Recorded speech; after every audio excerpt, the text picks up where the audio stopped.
Boa noite, meus amigos. Estamos aqui de volta. Como sempre, começamos invocando a Santíssima Virgem Maria e o Santo Padre Pio de Pietrelcina, para que roguem a Deus que nenhuma injustiça se cometa nesse programa. Queria aqui avisar a vocês que amanhã, 6 de maio, em Feira de Santana, Bahia, o poeta Silvério Duque estará lançando o seu novo livro A Pele de Esaú, lançado pela editora Via Literarum. Então é amanhã, no Teatro do Centro Universitário de Cultura e Arte, CUCA, de Feira de Santana, Bahia, que fica na rua Conselheiro Franco, número 66. O Silvério Duque é um poeta que já demonstrou seu talento e que vem progredindo a olhos vistos. Não duvido que ele está destinado a ocupar um lugar importante na cultura brasileira, se dentro de alguns anos ainda existir cultura brasileira. O Silvério Duque existirá. Então, se vocês não puderem comparecer ao lançamento, mas quiserem adquirir o livro, vocês deem uma olhada no site www.vleditora.com.br. Também queria convidar vocês para dar uma espiada no site do meu filho Luiz Gonzaga de Carvalho Neto. O site é luizgonzagadecarvalho.com, onde ele anuncia os novos cursos que está dando. E também convidar vocês a visitar o meu site do Seminário de Filosofia, www.seminariodefilosofia.org, onde todo mês nós estamos depositando gravações e transcrições de cursos que eu dei ao longo de 20 anos e também novas gravações que eu faço especialmente para esta página, e o curso de filosofia online que é dado aos sábados e que fica, depois das gravações, são depositados lá no site. Quer dizer, é um bolo de material, onde ali você pode ter uma ideia do que eu tenho feito em matéria de ensino de filosofia ao longo dos últimos 20 ou 30 anos.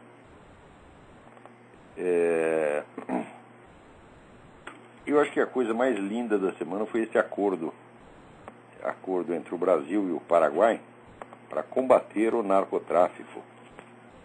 Enquanto eles estão fazendo o acordo, olha que coisa, os dois se ajuntam, Brasil e Paraguai, se ajuntam para combater o narcotráfico, e ato contínuo, o que fazem? A Polícia Federal Brasileira e a Marinha do Paraguai trocam tiros. Tiros com os traficantes? Não, eles trocam tiros entre si. A Polícia Federal atirando na Marinha Paraguai atirando na Polícia Federal Brasileira. Não é uma coisa maravilhosa? É o acordo mais lindo que eu já vi. Quer dizer, é um acordo de assim, vamos nos matar um ao outro. Né? A propósito, eu vou até ler para vocês o artigo que eu escrevi, que menciona esse negócio, um artigo que deve sair aí no Diário do Comércio nos próximos dias. Mas eu não resisto a ler aqui para vocês. O artigo chama-se As Cabeças e a Missão. Enojado com o artificialismo dos costumes na corte de Henrique VIII, Thomas More observou que a mentira política, quanto mais patente e boboca, mais solicitamente é aceita como verdade por aqueles a quem, no fundo, ela não engana de maneira alguma. Decorridos vários séculos, belo exemplo da validade permanente dessa máxima é o acordo assinado entre Brasil e Paraguai para reprimir o narcotráfico. Lindo evento diplomático seguido de troca de tiros, não com os traficantes das Farc, mas entre a Polícia Federal do primeiro signatário e a Marinha do segundo. Como ambas as partes sabem que a guerrilha colombiana domina o tráfico na fronteira, mas ao mesmo tempo comprometem-se a combater tão somente o crime abstrato, puro, platônico, sem tocar na realidade viva das conexões políticas que o originaram, o protegem e dele se alimentam, torna-se evidente que todo o esforço de cada um dos contratantes residirá em fazer o melhor que possa para impedir que as ações do outro contra o banditismo tenham qualquer resultado substantivo. Haja o que houver, as Farc não serão arranhadas. Tão sério é esse compromisso que aqueles que o assumiram não hesitam em cumpri-lo à bala. Quem disse que não existe heroísmo entre os picaretas? Eis aí, pela bilionésima vez, o sinal de que, na leitura dos tratados internacionais e declarações políticas em geral, o estudante não deve excluir a possibilidade de que signifiquem precisamente o contrário do que dizem. A única diferença entre o reinado de Henrique VIII e o mundo moderno é que, na época do primeiro, só eram obrigados a dizer amém à mentira oficial os membros do círculo mais próximo do rei. O povo, à distância, e os intelectuais, no recesso protegido da universidade, sabiam que tudo aquilo era uma palhaçada e riam.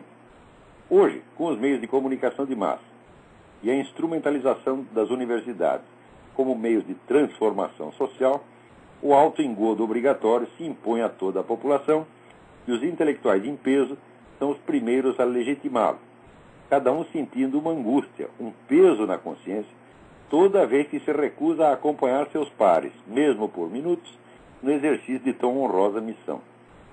Se você não entra no jogo, é excluído não só da corriola palaciana, como antigamente, mas do seu grupo de amigos, do emprego, da família, do universo.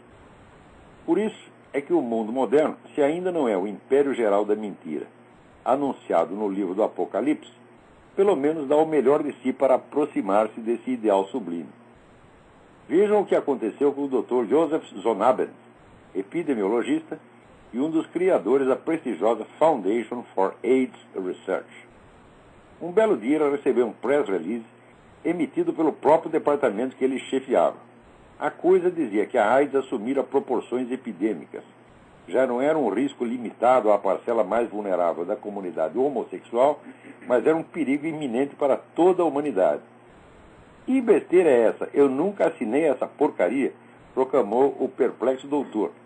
Antes que ele obtivesse uma explicação, a mentira alarmista já tinha virado capa da revista Life, com o título AIDS, ninguém está a salvo. Só quando a farsa já havia se espalhado pelos 4 quadrantes da Terra, como verdade científica incontestável, foi que uma alma caridosa explicou ao Dr. Zonabend que tudo era um plano da Foundation e da indústria farmacêutica para arrancar verbas do governo americano. Na verdade, a AIDS nunca foi um perigo sério para a população heterossexual e hoje não é absolutamente risco nenhum. Confirma-se assim, linha por linha, a denúncia que em 1993 o jornalista Michael Fumento já apresentou no seu livro The Myth of Heterosexual AIDS, o mito da AIDS heterossexual.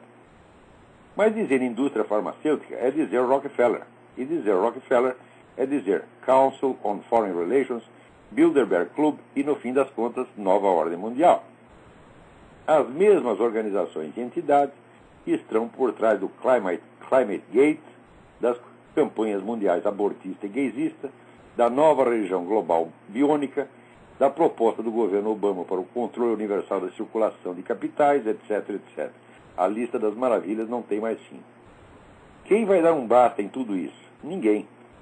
A imposição da bestialidade organizada vem precedida de programas educativos calculados para desarmar a inteligência humana desde a mais tenra infância contra a força hipnótica das mais tolas mentiras de Polichinelo.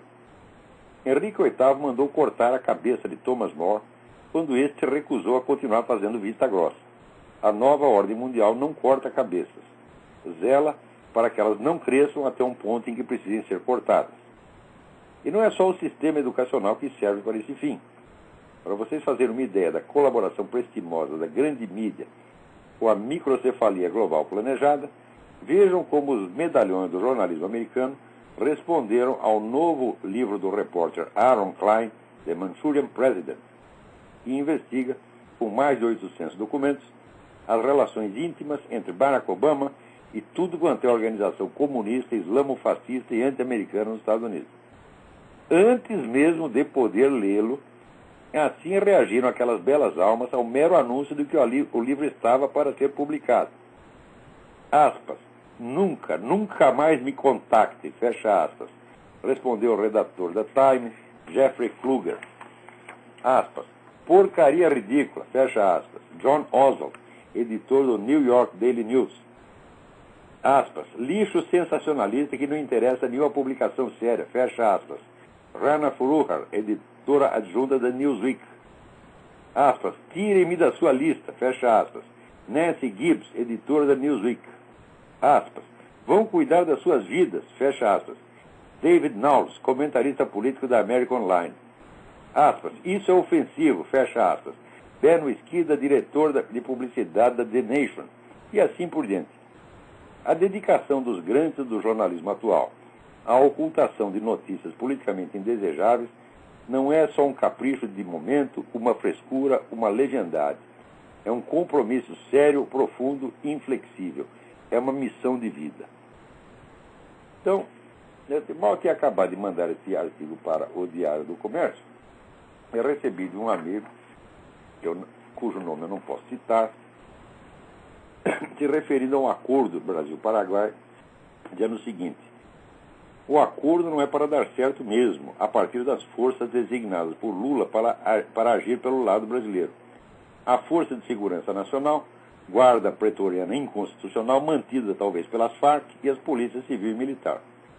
O Exército, cuja missão constitucional é justamente defender a fronteira, o que ele faz com muita competência, foi afastado da festa. Certamente iria atrapalhar a intenção do acordo. Mas é claro que se você faz um acordo para proteger a fronteira, que é a missão constitucional das Forças Armadas, como é que você exclui as Forças Armadas? É porque não é para proteger a fronteira, é para fazer exatamente o contrário. Quer dizer, esse acordo é um acordo criminoso, tá certo? Foi mal intencionado, feito para proteger Farc. Tanto que, no ato da assinatura, os dois lados fizeram a questão de dizer o seguinte: não, nós aqui não estamos perseguindo ideologia, nós não queremos entrar nessa coisa política, nós aqui somos apenas contra o narcotráfico. Eu digo, não há outro narcotráfico ali além das Farc. Agora, se você não pode combater uma organização política, então não pode combater as Farc. Repete a mesma farsa do Plano Colômbia do Bill Clinton. E oferecer ajuda ao governo colombiano para reprimir o narcotráfico com a condição de que não se tocasse nas organizações políticas. A organização política interessava as Farc. Então, o que aconteceu?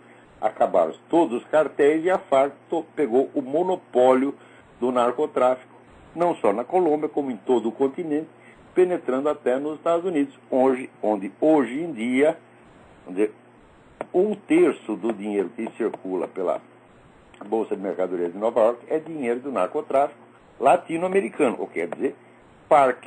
Então vocês entendem por que o então presidente da Bolsa de Valores de Nova York, Peter Grasso, tomou um avião e foi lá no meio do mato para conversar com o quê? Com tatu-bola, com minhoca, né? Com anta. Não, para conversar, ter uma conversa amigável com o chefe das Farc, o falecido Manuel Marulanda. Então, fica tudo explicado. Quer dizer, é um acordo de liquidar os concorrentes das Farc, como já se liquida no Brasil. Todas as quadrilhas que não têm conexão com a Farc, como essa tinha lá no Espírito Santo, o governo cai em cima. Mas a turma da Farc é intocável. Ora, alguém me mandou aqui até uma fotografia que é uma das coisas mais elucidativas que eu já vi, em que aparece o Lula e o ministro Paulo Vanuc exibindo um exemplar do Plano Nacional de Direitos Humanos. Qual é a capa do Plano Nacional de Direitos Humanos? O logotipo da Farc. Da Farc não, o logotipo do Foro de São Paulo. E o logotipo aparece América Latina de cabeça para baixo e toda em vermelho. Quer dizer, uma declaração de intenções mais evidente do que essa não é possível. E você dizer que não, o Foro de São Paulo não tem nada a ver com isso, quer dizer, eles simplesmente copiaram o logotipo. Mas o logotipo primeiro está copiado nos mínimos detalhes, com as palavras, inclusive, tudo certinho, né? Então, é claro que esse Plano Nacional de Direitos Humanos é uma obra do Foro de São Paulo. Agora, o Foro de São Paulo, segundo os saberetas aí que estão de plantão, o Foro de São Paulo não faz nada, não tem importância nenhuma.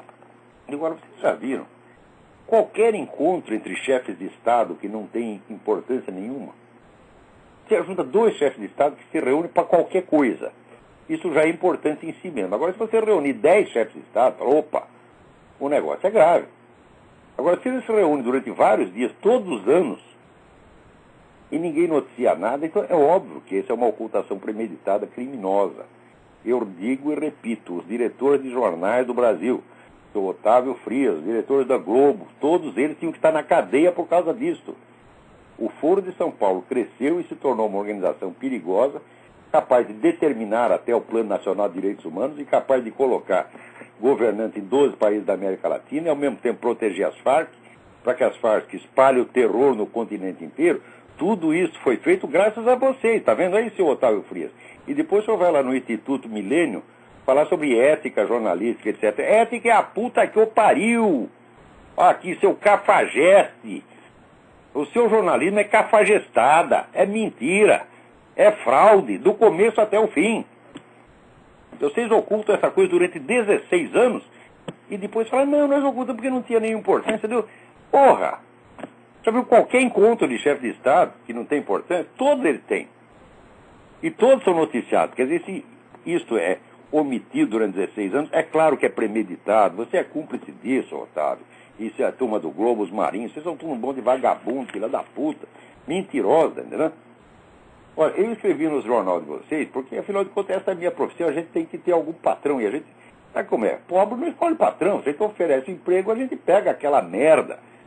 Mas que eu morro de vergonha de ter escrito nos seus jornais, na Folha, no Globo. Olha, só não me envergonha de ter escrito no Jornal da Tarde, porque os Mesquita eram jornalistas de verdade, eram gente séria. Sabiam o que era moral, sabiam o que era ética. E muito orgulho de escrever no Jornal dos Mesquita, mas nos outros é tudo uma vergonha só. Inclusive a turma da Abril, que agora está mais ou menos se redimindo, né, tentando limpar um pouco a merda que fez. Tá certo?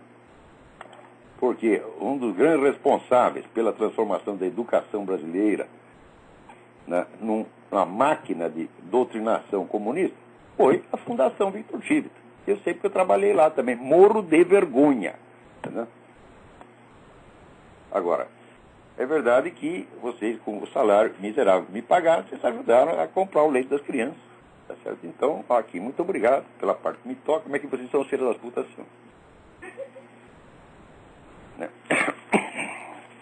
Agora, outra coisa importantíssima esta semana foi que finalmente saiu o pronunciamento da Santa Sé sobre o caso dos Legionários de Cristo. Tá certo?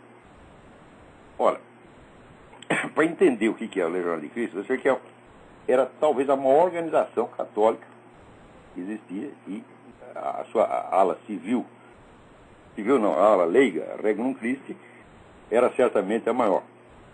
Né? E, com toda certeza, era a mais rica, porque eles coletavam ali, recrutavam os seus membros, ou entre jovens, estudantes inocentes, tá certo? Que tivessem algum atrativo sexual para o padre Maciel, tá certo? Ou entre milionários que tivessem um atrativo financeiro. E, com isso, pegaram até o Carlos Slim, que é o homem mais rico do México, que foi o principal financiador disso. Adoro, né? Gente rica. E o pessoal cerca, seduz, né? Sempre com aquela linguagem, aquele atrativo sentimental, de que a religião burguesa, por excelência, é constituída só de sentimentalismo. E o pessoal caía que nem os patinhos. Além disso, eles tinham um programa que era aparentemente conservador. Quer dizer, eles promoviam a missa tradicional, defendiam a doutrina católica tradicional, eles não tinham nada a ver com teologia de libertação, e era uma espécie de oposição de direita. Então, o pessoal vendo os progressos da esquerda na igreja, que vai dominando cada vez mais, quando via uma organização de direita aparecer no horizonte, as pessoas colocavam ali todas as suas esperanças. Isso aí vai resgatar a religião católica tradicional. E ia todo mundo correndo para lá. Chegava lá, então tinha aquelas reuniões multitudinárias, de lotar estádios de futebol, né, com aquela pregação sentimentaloide, né, usando todos os recursos de manipulação de massa que já foram usados e abusados por Igreja Universal e outras porcarias. E o pessoal então ficava fascinado com aquela coisa. E quanto aos jovens que entravam ali, logo chegava um superior. Né? Ali a ideia é o seguinte, a ideia que era passada para eles é que todos os superiores da Legião de Cristo eram todos santos. A palavra santo era usada ali. Eu nunca vi uma inflação de uma palavra como a inflação do santo, né? No Legionário de Cristo. Então chegava um desses santos, olhava bem fundo nos olhos do rapaz e disse, olha, tive uma revelação de Jesus Cristo. O Espírito Santo desceu aqui e disse que você tem vocação sacerdotal. O moleque ficava maravilhado com aquela coisa assim. Eles criaram um monte de padre, tá certo? Na base da indução e da sedução. Quer dizer, falsas vocações. Mas é claro que entre essas vocações, algumas eram verdadeiras. Veja o que aconteceu. Agora, quando a Santa Sé oficialmente revelou todos os crimes praticados, não só pelo padre Maciel, mas pelos diretores da entidade em geral, vou voltar a isso daqui a pouco, o que aconteceu? Tem 800 sacerdotes entre os legionários de Cristo. Desses 800 sacerdotes, somente 100 colaboraram nas investigações. Os outros 700 estão traumatizados. Não sabem o que fazer. Então, é claro que esses 700 foram empurrados para a vocação sacerdotal, não sabem o que estão fazendo lá, e na hora que cai a imagem do padre Maciel, é assim, meu mundo caiu. E o que vai acontecer com milhares de pessoas. Então, é evidente que o cristianismo deles, toda a fé cristã deles, estava garantida, né? Estava avalizada pela figura do padre Maciel. Se o padre Maciel não presta, então agora todos eles vão ter crise religiosa. Olha a merda que esses caras fizeram. Né? Agora, aqui, segundo comenta o jornalista Sandro Magister, que é o cara que tem acompanhado essa coisa há bastante tempo e que está publicando aqui o relatório da Santa Sé, ele diz o seguinte, ele diz que ali não se tratava de maneira alguma apenas de crime de pedofilia cometido por um indivíduo, por dois ou por três, mas tinha todo um sistema de poder montado para fornecer vítimas para o padre Maciel e para manter todo mundo sob controle de maneira que a coisa não vazasse, sobretudo não chegasse na orelha do Papa. Esse sistema de poder incluía um abundante fornecimento de propinas para os altos funcionários do Vaticano, inclusive um secretário de Estado. Eu não sei qual, não vou dar o nome, não sei qual foi. E foi assim que o Papa João Paulo II foi feito de idiota, a senhora não ficou sabendo nada e morreu na inocência, achando que o Maciel era um grande cara, que estavam tentando sujar a reputação de um sujeito honesto. Né? O atual Papa, no tempo que ele era cardeal, ele já não caiu muito nessa conversa, já não acreditou muito. Mas a opinião dele foi voto vencido. Né? Então diz aqui o Sandro Magista, é claro, ele analisando a partir do relatório do Vaticano, ele diz, é claro que não haverá nenhuma indulgência para com o sistema de poder e criou um bloqueio em torno de Maciel, né, antes e depois da sua morte. Isto é, não haverá indulgência para os atuais cabeças, os chefes e líderes territoriais da legião. Em particular, é totalmente ilusório que o Machado, né, a guilhotina, possa perdoar os chefes supremos, o diretor-geral Álvaro Corcuera e o vigário-geral Luiz Garça Medina.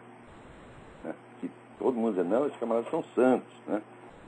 Eu tenho amigos que entraram nesse negócio, foram totalmente seduzidos por essa porcaria, ainda estão lá, porque quando eu comecei a contar o que estava acontecendo, eles não acreditaram. Eu falei, bom, então você não acredita em mim? Então espero o relatório do próprio Vaticano, que agora está aqui, já está publicado. Acontece que no Brasil, eu acho que os legionários de Cristo têm algum poder na mídia, porque a coisa não está sendo noticiada com o mesmo destaque com que é noticiado no mundo inteiro. Alguma coisa está acontecendo. Aliás, o Alberto Dines, do Inobservatório da Imprensa, ele também notou que o caso dos legionários de Cristo não estava recebendo da mídia o destaque devido e disse que isso acontece por causa, né, do caráter religioso da nossa mídia. Olha quanta besteira. Quer dizer, uma mentira cria outra. Né? A mentira já cria a sua oposta. Ele quer dizer, Alberto Dines, porra, o que você quer dizer? Que a mídia brasileira é católica? Ora, vai lamber sabão, pô. É verdade que tu já está idoso, já está gagá. Né? Se bem que eu, com a sua idade, eu espero estar mais lúcido do que você, porque escrever uma coisa dessa, olha, é para baixar suas calças e as palmas da sua bunda, você está entendendo? A mídia brasileira é flagrantemente anticatólica. Então, se ela amortece o caso dos Legionários de Cristo, é porque tem alguma coisa escondida aí que eu não sei bem o que é. Agora, catolicismo é que não é, porque eles vivem noticiando, né? Tudo quanto pode noticiar contra a Igreja Católica, eles dão um destaque formidável. Um padre irlandês comeu um garoto lá no porão. Pronto, o dia seguinte é manchete, né? O padre alemão mexeu no peru do moleque. Pronto, manchete. Agora, o Legionário de Cristo é o seguinte: esse Maciel e sua corriola, eles fundaram essa porcaria em 1941. São 70 anos, 7 décadas enrabando moleque. Tá certo? E criando todo um sistema de ocultação e de proteção para que isso não vazasse. É um negócio monstruoso. É um sistema de crimes. E daí, naturalmente, isso não tem o destaque devido na mídia brasileira. Então, garanto para vocês que nesses jornais só tem alguém da Legionária de Cristo lá amortecendo o negócio. Ou alguém, ou algum cheque, né? Ou um emissário, tá certo? Ou é um mensalão, criaram um mensalão da mídia para proteger os Legionários de Cristo. Isso tem que ser investigado, tem que pegar esses caras, espremer e dizer, olha, qualquer padreco da puta que eu pariu que é denunciado, vocês fazem um forobodó. Quando aparece uma coisa do tamanho dos Legionários de Cristo, vocês amortecem. Então, é claro que tem muito trouxa aí no Brasil. Quer dizer, trouxa. Trouxa é aquele cara que não sabe de nada. O sujeito que já foi avisado, que aqui a gente já dá as provas, né? E agora já vem até a palavra do próprio Vaticano. E o sujeito continua teimando. Então é um caso de obstinação demoníaca. Isso é o que chama o pecado contra o Espírito Santo. Quer dizer, uma negação obstinada de uma verdade patente. Então, esse é o caminho da salvação deles, o pecado contra o Espírito Santo. Então, para mim, todas as pessoas que têm alguma função de liderança ali, e que são agentes do Legionário, que são todos uns filhos da puta. Porque essa coisa já foi denunciada faz tempo. O que a organização fez? Processou as vítimas.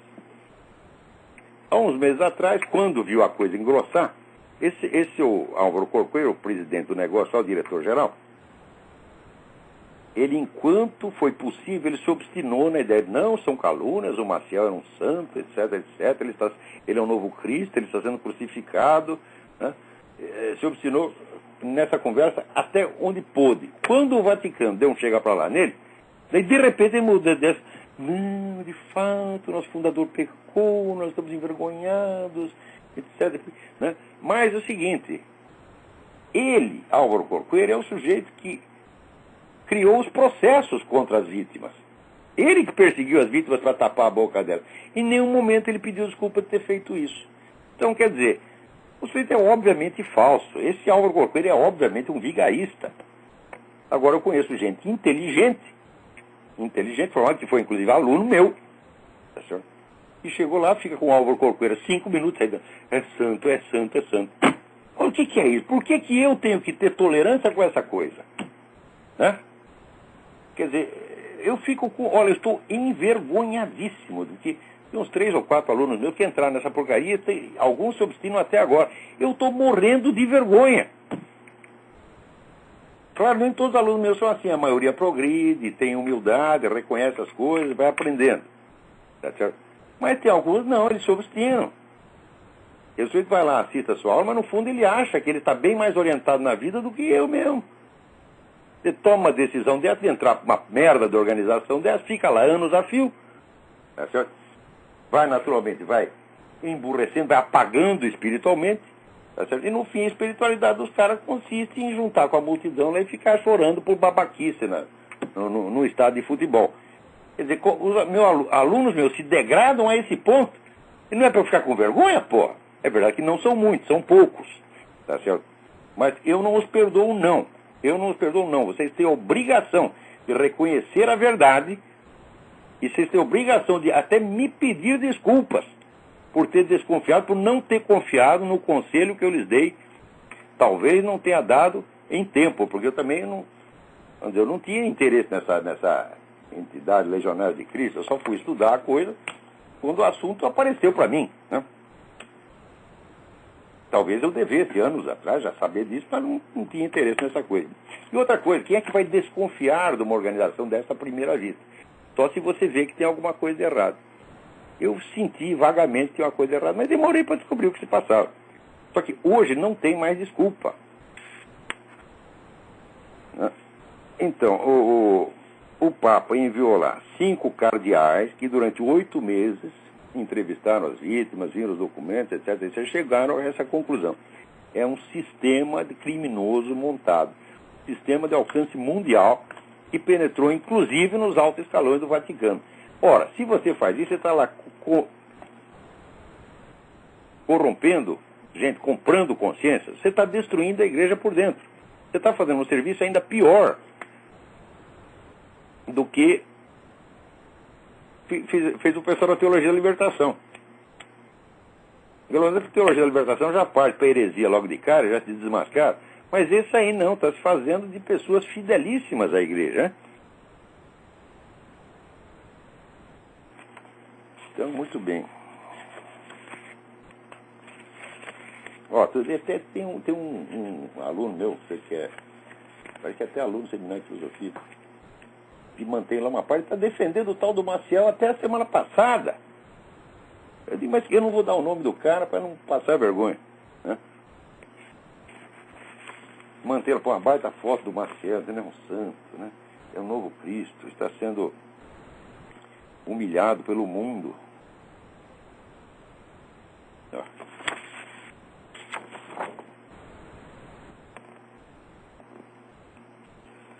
Agora aqui, ó, uma notícia interessante.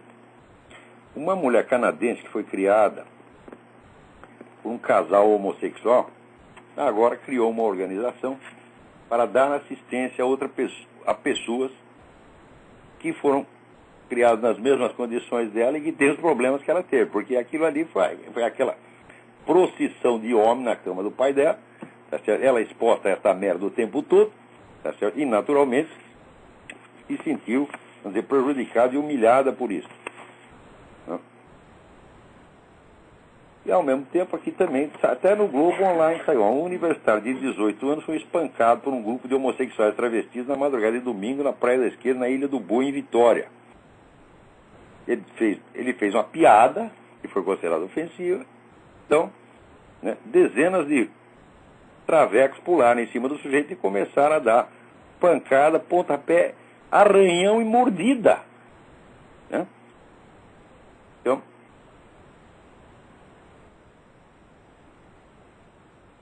olha, essas coisas acontecem o tempo todo. Eu vivo dizendo o seguinte, que em todas as cadeias do mundo, todos os estupros que acontecem são estupros homossexuais. Então, se você for pensar, é claro que soma as cadeias e você vai ver que não tem outra comunidade que seja superior em número de estupros do que a comunidade homossexual. Tanto entre homens quanto mulheres. Vejam aquele filme She Stole My Voice, a respeito do estupro lésbico. Vocês vão ver que o negócio não é brincadeira. Então esse pessoal fica fazendo de perseguidinho, de inocente, quando na verdade são agressores, são gente perigosa. Outra coisa, toda essa história de pedofilia, né, enquanto não fizerem uma investigação a fundo no movimento gay, vocês não vão saber o alcance da pedofilia. Porque se entre os padres 90% dos casos de pedofilia são casos homossexuais, né, então, ora, uma coisa tem a ver com a outra, e tem que ser investigado. Agora, estou investigando seletivamente a Igreja Católica, onde o número de pedófilos é enormemente menor do que em qualquer outra comunidade humana, para não falar do movimento gay. Mas o número é menor e desse número 90% é gay. Agora, investigar o movimento gay não pode. Alô, quem está na linha aí? Alô, é Ricardo? Ricardo, tudo bem? Tudo bom, Olavo? Tudo bem. Diga. A minha pergunta é a seguinte, é com relação ao livro do padre Paul Kramer, que o senhor indicou. Sim. Aquele livro traz o cardeal Ratzinger, o Bertone, o Sodano e o cardeal Hoyos como sendo personagens ativos em não permitir que a mensagem de Fátima fosse devidamente revelada. E isso na época que ele era cardeal, o Papa Ratzinger. E qual é a opinião do senhor hoje com relação ao papel que o Papa Bento, a culpa dele, se ele ainda continua cobertando ou se agora ele está tentando inverter a situação? Olha, eu fiquei até surpreso de ver muitas atitudes do atual Papa Bento XVI, porque no tempo que ele era cardeal, eu o achava uma verdadeira peste, principalmente por causa desse caso de Fátima, tá certo? Onde ele tomou várias atitudes que denotavam, esse é um inimigo da mensagem de Fátima, quer dizer, alguém que estava mais afim mesmo de abafar a coisa, entendeu? E de bloquear o ritual de consagração da Rússia ao Sagrado Coração de Maria, que fora pedido por Nossa Senhora, tá certo? Nas aparições de Fátima, tá certo? Porém, depois que esse homem se tornou Papa, olha, a mente dele foi iluminada de algum modo, porque ele está fazendo muita coisa boa e, inclusive, né, está dando uma importância excepcional a essa viagem que ele vai fazer a Fátima, na qual esperamos que ele tome alguma providência para realizar finalmente a consagração da Rússia ao Sagrado Coração de Maria.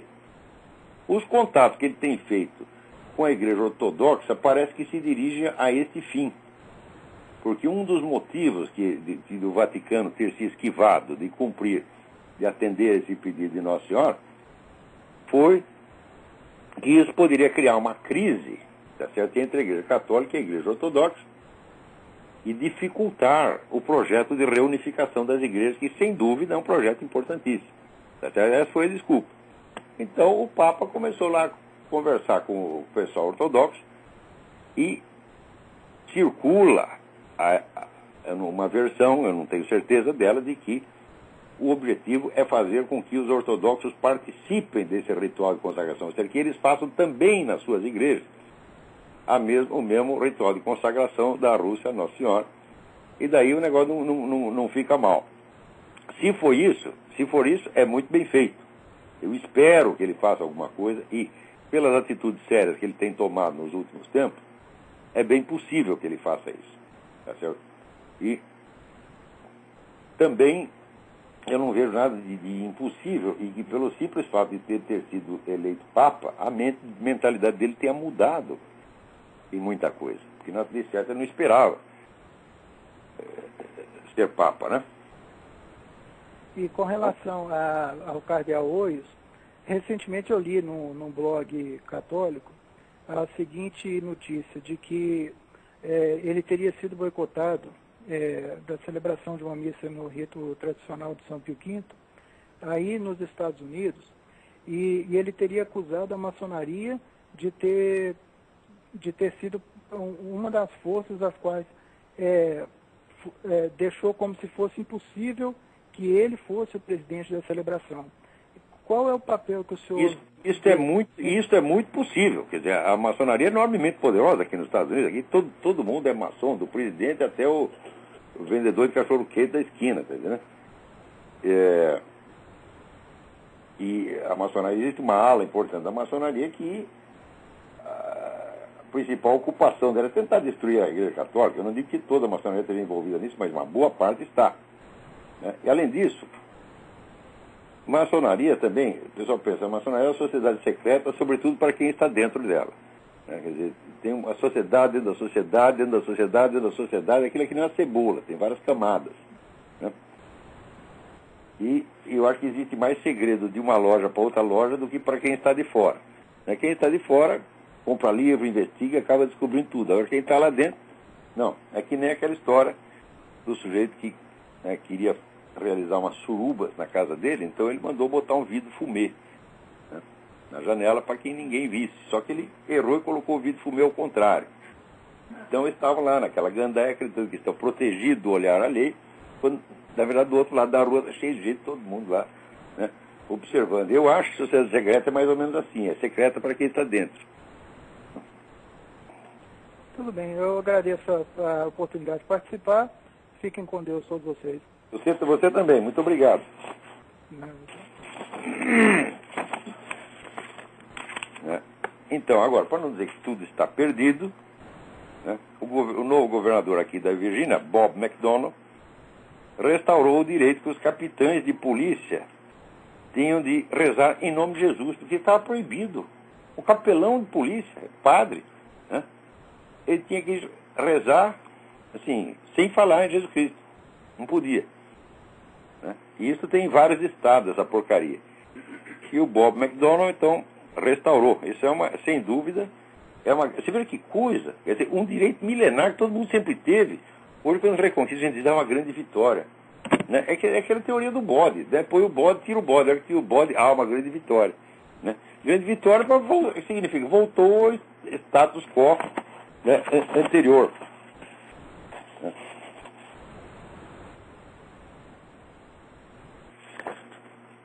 E assim foi. Agora que o ministro Temporão, né, recomenda que todos vocês combatam a hipertensão praticando sexo. Ninguém se lembrou de dizer ao ministro, então vai baixando as calcinhas. É a resposta que ele mereceria. 180 milhões de brasileiros fazendo fila para comer o ministro. Essa é a única resposta que esse cínico merece. Né? Quer dizer, o governo não está cumprindo as suas obrigações no que diz respeito à assistência médica, então né, fica que nem aquele negócio, não tem pão, come biscoito. Né? Tá, não tem remédio de hipertensão, vai dar uma trepadinha. Ora, porra!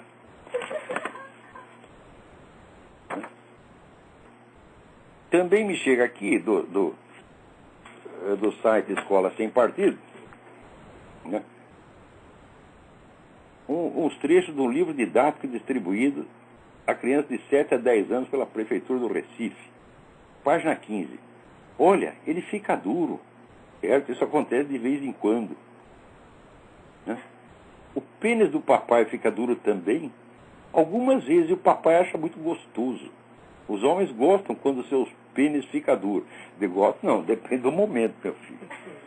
Calma lá. Né? Tem certos momentos em que uma ereção é uma incomodidade fora do comum. Né? E você ali, baixa, desgraçado, baixa. E não baixa. Né? Então, tá aí. Página 16. Aí os espermatozoides se misturam com líquido. E se chama sêmen. Esse líquido que é grosso e pegajoso sai da ponta do pênis do homem. Ué, sêmen sai da ponta do pênis? Eu pensava que vinha de muito antes. Foi uma ilusão minha, né? Daí, se você abrir um pouquinho as pernas e olhar por um espelhinho, vai ver bem melhor. Ali em cima está o seu clitóris, que faz as mulheres sentirem muito prazer ao ser tocado, porque é gostoso. Né? Então está ensinando lá para as meninas de 7 a 10 anos, olha. Você lembra do filme do Woody Allen, o Zelig, que o sujeito era um maluco, que ele dizia que dava aula de masturbação na universidade? A piada virou realidade. Estão dando aula de masturbação para meninas e meninas de 7 a 10 anos. Né? Agora, daqui a pouco vai ter aula prática. A classe inteira, todo mundo baixa as calças, né? Aqui o horário regulamentado da brunha. Tá certo? E a molecada lá, tudo tocando punheta na aula. Tá certo? O professor também, evidentemente. Né? Quer dizer, eu não fico nem indignado com uma coisa dessa, porque eu não consigo ficar nem com raiva de uma coisa dessa. Assim, é tão ridículo, tão miserável, tão patético, tão deplorável, que a gente fica com dó de uma coisa dessa. Quer dizer, o jeito que escreveu esse livro é evidente. Isso aqui é um punheteiro compulsivo. Tá certo? Mas o sujeito que ele tem que se divertir dizendo essas coisas para criança. Alguns meninos gostam de brincar com o seu pênis. Algumas meninas com a sua vulva. Né? Porque é gostoso. E toda editora repete, porque é gostoso. Gostoso, meu filho, é dar um pontapé no meio do seu cu. Né? Daí prossegue assim, as pessoas grandes dizem que isso vicia, ou tira a mão daí que isso é feio. Ah, e não vicia não? Né? Você conhece algum moleque assim que toca uma punheta por ano? Pô, começa a primeira que ele não para mais, porra. Quem é que não sabe? Né? Então quer dizer que quanto mais tarde começar, melhor para eles. Né? Agora, por que tem que começar logo com 7 anos? 7 anos o cara é impúbere, quer dizer, ele não tem sêmen, nada, então ele vai ficar lá tocando aquela punheta a seco. Tá certo? Esperando, quando é que vem a porra? Quando é que vem? Quando é que vem? E vai ficar angustiado, porque só vai vir quando ele tiver 12, 13, 14. Vai ter que esperar 5, 6 anos, tá certo? Para dar a sua primeira gozada. E até lá, o que vai acontecer? Ele vai achar que ele é um cara inferior aos outros, né? Porque sai sêmen, ele diz, no meu não sai nada. Quer dizer, é um negócio até cruel. Olha que coisa altamente do cacete. Essa brincadeira que dá uma cosquinha muito boa. Não é para ser feita em qualquer lugar. É bom que você esteja um canto sem ninguém por perto. Por quê? É tão lindo assim, e se proibir é feio, então por que tem que se esconder? Por que você tem que se esconder para fazer uma coisa que não tem nada de mais fazer e que ninguém pode proibir, que ninguém pode falar mal? Né? Quer dizer, olha, isso é o que se chama um educador no Brasil. É claro que o sujeito que escreveu isso é um tarado completo. Tá certo? É um pedófilo, no mínimo um pedófilo intelectual, se não for um pedófilo praticante. Né? Agora, pior é que tudo isso está sendo feito com o seu dinheiro. Vocês pagam imposto para o governo fazer essa merda, porra. Eu estou vendo aqui a foto do livro Plano Nacional de Direitos Humanos. E lá, a América Latina de cabeça para baixo, com o lema do Foro São Paulo, por uma nova integração da América Latina. Integração de cabeça para baixo. Tá ruim, né? Então, deixa eu ver se temos mais alguma coisa. Ah, aqui. No dia 19 de maio, às 19 horas, na Livraria Cultura do Marketplace Shopping Center, vai ser lançado o livro Da Guerra à Pacificação, a Escolha Colombiana, feita de transcrições de palestras do professor Ricardo Vélez Rodrigues, Antônio Paim, Antônio Carlos Pereira e Luiz Alberto Machado. Eu não li o livro, mas pelos autores que eu conheço, o Ricardo Vélez Rodrigues é um estudioso sério, venezuelano, né? Que mora no Brasil, escreve em português muito bem. Eu tenho a impressão que esse livro deve ter algumas informações realmente importantes. Em São Paulo, aqui, vamos dar um endereço aqui. Livraria Cultura do Marketplace Shopping Center, Avenida Dr. Chucre Zaidan, 902, São Paulo. Então, também aqui recebo de um amigo uma notícia muitíssimo interessante, que foi descoberta que um papiro, né, um estudioso da Universidade de Oxford, Edgar Lobel, descobriu um papiro do século III com preces à Santa Virgem.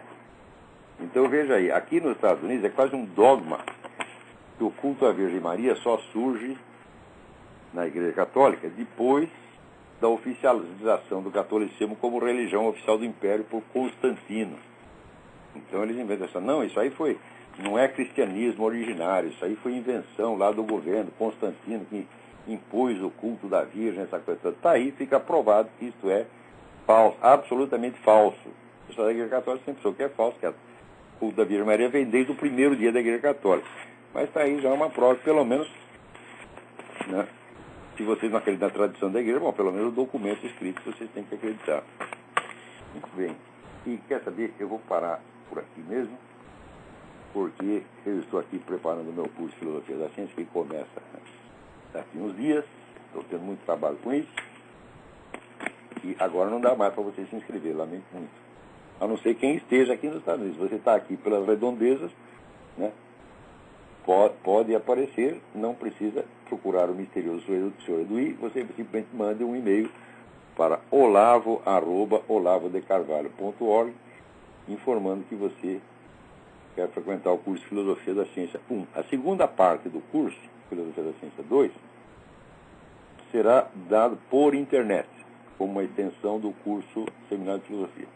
E no outono, então, teremos um outro curso aqui, para alunos do exterior, sobre um outro assunto. Então, até a semana que vem. Muito obrigado.